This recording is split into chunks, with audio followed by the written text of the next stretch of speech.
इस कहानी की शुरुआत होती है सुनसान रेगिस्तान से, जहाँ पर दूर दूर तक कोई भी घर नहीं है, यहाँ तक कि कोई इंसान भी नहीं है। इस इलाके में सिर्फ एक ही घर है और वो घर है रघु का, जो कि रेलवे का एक गेटमैन है। इसका काम ट्रेनों को हरी झंडी दिखाना होता है, लेकिन इस पटरी से सिर्फ 3 ही ट्रेनें गुजरती हैं और उनकी टाइमिंग रघु को बहुत अच्छे से मालूम है, क्योंकि रघु ये काम पिछले 10 सालों से करता आ रहा है। पिछले 10 सालों से रघु ने ना तो किसी इंसान को देखा है और ना ही उसने किसी इंसान से बात की है। अब एक दिन जब रघु ट्रेन को हरी झंडी दिखा रहा होता है, तभी उसकी नजर पड़ती है कि ट्रेन से कोई लड़की कूद चुकी है, जिस वजह से वो पूरी तरह से जख्मी और बेहोश हो चुकी है। इसीलिए रघु उस लड़की को कंधे पर उठाकर अपने घर ले आता है। रघु के लिए ये बहुत बड़ी बात है, क्योंकि पिछले 10 साल से उसने किसी भी इंसान को नहीं देखा था और आज 10 सालों के बाद उसने किसी इंसान को देखा है। इसीलिए वो उस लड़की को छूने की कोशिश करने लगता है, लेकिन तभी अचानक से उस लड़की को होश आ जाता है और वो रघु को देखकर पूरी तरह से डर जाती है। लड़की यहाँ पर अपना नाम चैताली बताती है। रघु से कहता है कि तुम ट्रेन से गिर गई थी, इसीलिए मैं तुम्हें उठाकर यहाँ पर ले आया, क्योंकि बाहर बहुत ज्यादा धूप थी और तुम बीमार पड़ सकती थी। रघु से पूछता है कि आखिर तुम ट्रेन से कैसे गिरी। चैताली बताती है कि वो अपने हस्बैंड के साथ सफर कर रही थी। जब वो टॉयलेट की तरफ गई तो वहाँ 2 लोग लड़ रहे थे और जब मैं उनके बीच में आई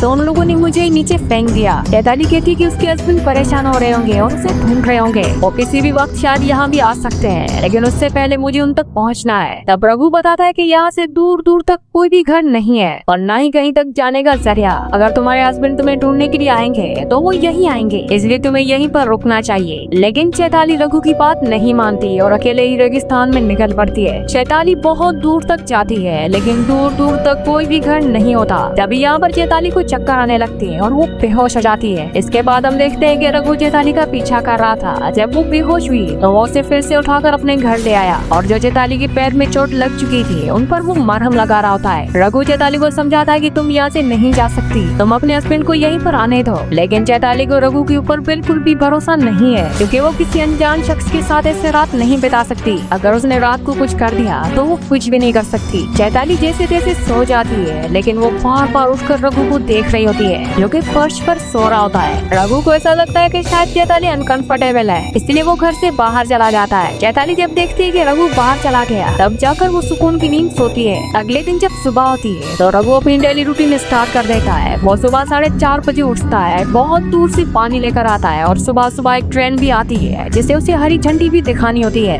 रघु पिछले 10 सालों से यही रूटीन फॉलो कर रहा है और आज तक वो किसी भी ट्रेन का टाइम नहीं बोला है। रघु यहाँ पर चैताली को बताता है कि उसने पिछले 10 सालों से किसी भी इंसान से बात नहीं की है, उसे बात करना काफी पसंद है। यहाँ पर चैताली भी अब कहीं ना कहीं रघु पर यकीन करने लगी है, क्योंकि रात को उसने उसके साथ कुछ भी नहीं किया। अब क्योंकि चैताली रघु को परेशान देख रही थी, इसलिए रघु चैताली से कहता है कि मैंने तुमसे बात छुपाई है। वो कहता है कि हर रोज जब ट्रेन आती है तो मेरा टेलीफोन बजता है। दरअसल वो टेलीफोन जो है वो सिर्फ इनकमिंग होता है, उससे आप किसी से कॉल नहीं कर सकते। जो कॉल आते हैं आप सिर्फ उनसे ही बात कर सकते हैं। तो अगली बार जब ये टेलीफोन बजेगा तो मैं उन्हें तुम्हारे बारे में बता दूंगा, जिससे तुम्हारा हस्बैंड जो है वो तुम्हें आसानी से ढूंढ लेगा। अब कुछ ही देर के बाद वो टेलीफोन बज पड़ता है और जब रघु ने चैताली के बारे में बताने वाला होता है कि तभी चैताली अचानक से वो कॉल काट देती है। चैताली बताती है कि उसे ट्रेन से फेंका नहीं गया था, बल्कि वो खुद ट्रेन से कूदी थी, क्योंकि वो अपने हस्बैंड से भाग रही थी। वो एक साइकियाट्रिस्ट है और उसी ने उसके हस्बैंड का इलाज भी किया है। इसके बाद चैताली अपने फ्लैशबैक की स्टोरी बताना शुरू करती है। वो बताती है कि कुछ साल पहले सिंचू नाम का एक पेशेंट मेरे पास आया, जो कि काफी डिप्रेशन में था, क्योंकि उसकी वाइफ ने सुसाइड कर लिया। ये सदमा संजू बर्दाश्त नहीं कर पाया और वो सदमे में चला गया, जिस वजह से वो डिप्रेशन से बाहर ही नहीं आ पा रहा था। इसलिए चैताली ने उसका इलाज किया, लेकिन ये ट्रीटमेंट इतना ईजी नहीं था। दरअसल ये चैताली का पहला केस था, इसलिए उसने बहुत ज्यादा टाइम सिंचू को दिया। धीरे धीरे सिंचू नॉर्मल होने लगा और चैताली और सिंचू दोस्त बनने लगे। और अब क्योंकि चैताली ने सिंचू को बहुत ज्यादा टाइम दे दिया था और सिंचू भी पूरी तरह से ठीक हो गया था, तो ये दोनों एक दूसरे को पसंद करने लगे। कुछ दिनों के बाद इन दोनों ने एक दूसरे से शादी कर ली। चैताली की फैमिली मेंबर्स बिल्कुल भी ये नहीं मान रहे थे, क्योंकि सिंचू एक पागल है और वो कभी भी वापस अपनी हालत में जा सकता है। लेकिन चैताली उनकी बात नहीं मानती और सिंचू से शादी कर लेती है। उनके शादी के कुछ टाइम बाद ही सिंचू सिंचू ने अपना रंग बदल लिया। वो चैताली के साथ ऐसा बिहेव करने लगता कि वो पागल हो गया है, साथ ही वो उसे मारता भी था। सिंचू की ये डेली रूटीन बन चुकी थी। वो रोज नशे और ड्रग्स करता और अपनी वाइफ चैताली को मारता। चैताली भी उससे पूरी तरह से परेशान हो चुकी थी। इस तरह से सिंचू चैताली की जिंदगी खराब करने लगे। अब कहानी प्रेजेंट में आती है, जहाँ पर चैताली अब रघु के ऊपर भरोसा करने लगती है, इसीलिए वो नहाने के लिए जाती है। रघु बहुत दूर से पानी लेकर आया था और जब चैताली नहा रही होती है तो रघु चुपचाप से देखने लगता है। जब चैताली नहा कर अंदर आती है तो रघु उसे अपने कपड़े देता है और उससे पूछता है कि तुम्हारे पीठ पर जो चोट का निशान लगा है वो कैसे लगा। चैताली समझ जाती है कि रघु उसे नहाते हुए देख रहा था। वो बताती है कि ये चोट का निशान भी उसके हस्बैंड ने ही दिया है। जिसके बाद वो अपने फ्लैशबैक की स्टोरी को आगे बढ़ाते हुए बताती है कि उसने बहुत दिन तक सिंचू का टॉर्चर झेला, लेकिन एक दिन उसे सिंचू की डायरी मिल गई जिसमें उसने सब कुछ लिखा था। उस डायरी को पढ़ने के बाद चैताली को पता चलता है कि सिंचू की वाइफ ने सुसाइड नहीं की थी, बल्कि सिंचू ने ही अपनी वाइफ को मारा था और साथ ही उसने हॉस्पिटल की एक नर्स को भी मारा था, जिसके बारे में भी उसने उस डायरी में लिखा था। लेकिन तभी वहाँ पर सिंचू आ जाता है। वो चैताली को डायरी पढ़ता हुआ देख लेता है और वो उसे बहुत मारता है और पुलिस से बचने के लिए सिंचू चैताली को अपने साथ ट्रेन से कहीं ले जा रहा होता है और इसी बीच चैताली ने ट्रेन से जंप लगा दिया था। इसके बाद कहानी प्रेजेंट में आ जाती है। चैताली ने अपनी सारी कहानी बता दी होती है। ये सारी स्टोरी सुनने के बाद रघु कहता है कि तुम्हारी और मेरी स्टोरी जो है वो एकदम सेम है। मेरा भी इस दुनिया में कोई नहीं है और तुम्हारा भी। हम आराम से यहाँ पर जिंदगी जी सकते हैं। लेकिन चैताली को समझ में नहीं आ रहा होता कि रघु आखिर कहना क्या चाहता है। तभी ट्रेन का टाइम हो जाता है और रघु झंडी दिखाने के लिए चला जाता है। इसके बाद चैताली रघु का हाथ पटाने लगती है। वो उसके लिए खाना बनाती है और उसके रूम की साफ सफाई भी कर देती है। तभी चैताली के हाथ कुछ ऐसा लग जाता है कि वो पूरी तरह से हैरान रह जाती है। उसे न्यूज़पेपर की कुछ कटिंग मिलती है जिसमें लिखा हुआ था कि एक शख्स 4 लोगों को मारकर फरार हो गया था और चैताली को यहाँ पर ये बात भी पता चल जाती है कि रघु ने किसी दूसरे रघु की आइडेंटिटी चुराई है, जो कि पहले इसी लेवल क्रॉसिंग पर गेटमैन के रूप में काम किया करता था। ये सारी चीजें जानने के बाद चैताली रघु की तरफ चाकू लेकर बढ़ती है, लेकिन तभी यहाँ पर रघु चैताली से कहता है कि तुम्हें डरने की कोई जरूरत नहीं है, मैं तुम्हें सारी सच्चाई बताता हूँ। जिसके बाद रघु की स्टोरी फ्लैशबैक में जाती है और वो अपनी स्टोरी बताने लगता है। वो बताता है कि मेरी माँ ने मेरे लिए एक लड़की पसंद की थी और पहली मुलाकात में उसने उस लड़की को अपनी सारी सच्चाई बता दी। मैंने उसे बताया कि मैं एक लड़की से प्यार करता था, लेकिन उस लड़की ने मुझे धोखा दे दिया और एक अमीर आदमी से शादी कर ली और जिस लड़की से मैं शादी करने वाला था उसका कोई बॉयफ्रेंड नहीं था और वो भी मुझसे शादी करने के लिए मान जाती है। जिसके बाद मेरी शादी हो जाती है और कुछ 1 महीने के बाद मेरी वाइफ अपने एक कजिन को बुला लेती है। वो इसीलिए क्योंकि मेरे कुछ खेत थे जहाँ पर काम करने के लिए मुझे बहुत मेहनत लगती थी, इसीलिए मेरी वाइफ ने अपने कजिन को यहाँ पर काम करने के लिए बुला लिया। कुछ टाइम के बाद मैं एक बच्चे का बाप बन गया और कुछ सालों के बाद हमारे 2 बच्चे हो चुके थे। इसके बाद मेरी वाइफ ने मुझसे कहा कि मुझे और बच्चे नहीं चाहिए, इसीलिए तुम अपनी नसबंदी करवा लो। तो मैं अपनी वाइफ की बात मानते हुए अपनी नसबंदी करवाने के लिए एक डॉक्टर के पास चला जाता हूँ, लेकिन डॉक्टर ने मुझे बताया कि तुम्हें नसबंदी कराने की जरूरत नहीं है क्योंकि तुम बाप बन ही नहीं सकते हो। ये बात सुनकर मैं पूरी तरह से हैरान हो गया। इसके बाद जब मैं अपने घर पहुँचा